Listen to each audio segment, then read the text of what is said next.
कामचोर देवरानी। एक बार की बात है, सुषमा अपने पूरे परिवार के साथ खुशी खुशी मोहन नगर में रहती थी। उसकी 2 बहुएं थी, पल्लवी और शिवानी। एक दिन दोनों बहुएं रसोई में काम कर रही होती है कि तभी उनकी सास सुषमा उन्हें बुलाती है।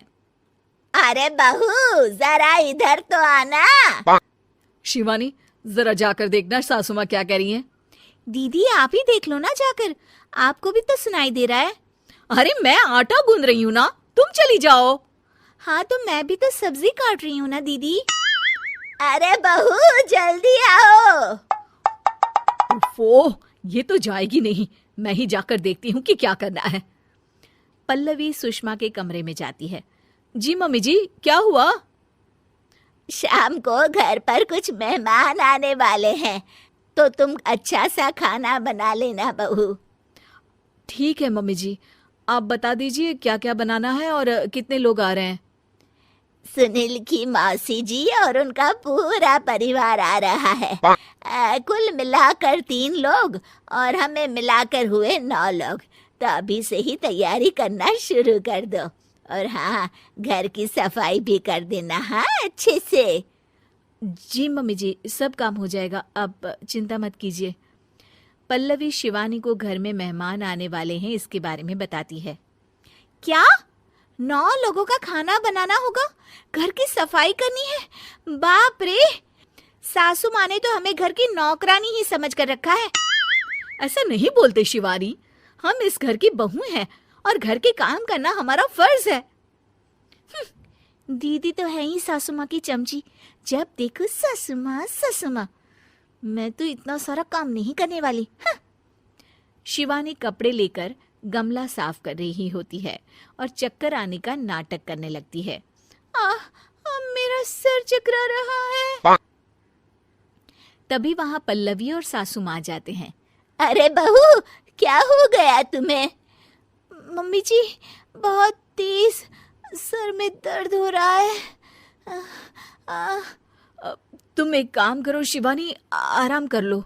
नहीं नहीं दीदी, घर में मेहमान आने वाले हैं, मुझे आपकी मदद करनी चाहिए। अरे कोई बात नहीं शिवानी, तुम आराम कर लो, मैं सब काम कर लूंगी। ठीक है दीदी, अगर आप इतना कह रही हैं तो आराम कर लेती हूँ। शिवानी आराम से अपने कमरे में मैगजीन पढ़ रही होती है। इसे कहते हैं आराम की जिंदगी। इतना सारा काम। चलो सारा काम खत्म हो गया, शिवानी को देख आती हूँ। शिवानी अपने कमरे में ईयरफोन में गाने सुनते सुनते सो जाती है और उसके साइड में मैगजीन भी रखी होती है। पल्लवी वहां आ जाती है और वो सब देखती है। ओहो, तो मतलब सब काम चोरी का बहाना था। अभी बताती हूँ इसको। घर का सारा काम मुझे करना पड़ा और ये महारानी यहाँ मैगजीन पढ़ रही है, गाने सुन रही है। पल्लवी रसोई से एक प्लेट और चम्मच लेकर आती है और शिवानी को थाली बजाकर उठाने लगती है। शिवानी अचानक से उठती है। उठ गई महारानी, गाने भी सुन लिए, मैगजीन भी पढ़ ली। तुम तो बहुत बड़ी झूठी निकली शिवानी। तुमने सर दर्द का बहाना बनाया ताकि काम करने से बच सको। हाँ बनाया बहाना, तो क्या करती, इतने सारे काम करती। मुझे कोई शौक नहीं है चापलूसी का। क्या चापलूसी? तुम्हें लगता है कि मैं सारे काम चापलूसी के लिए कर रही हूँ? और नहीं तो क्या।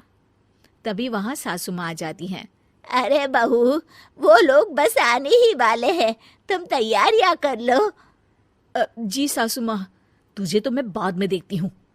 सब खाना खाने बैठते हैं और खाना शुरू करते हैं। तभी सुनील की मौसी बोलती है। वाह भाई वाह, खाना तो बहुत ही अच्छा बना है सुषमा जी, एक एक चीज में क्या स्वाद है। ये सुनकर शिवानी मुंह बना लेती है। उसे अपनी जेठानी की इतनी तारीफ रास नहीं आती। आपकी बहुएं तो बहुत ही अच्छा खाना बनाती हैं। हाँ, बनाती तो दोनों ही अच्छा है, पर आज ना ये सारा खाना बड़ी बहू ने बनाया है। छोटी बहू की तबीयत ठीक नहीं थी, सो इसलिए। मानना पड़ेगा सुषमा जी, आपकी बड़ी बहू तो बहुत ही गुणवान है। पल्लवी की तारीफ सुनकर शिवानी को जलन होती है। पल्लवी ये सुनकर खुश हो जाती है और शिवानी की तरफ देखकर उसे चिढ़ाती है।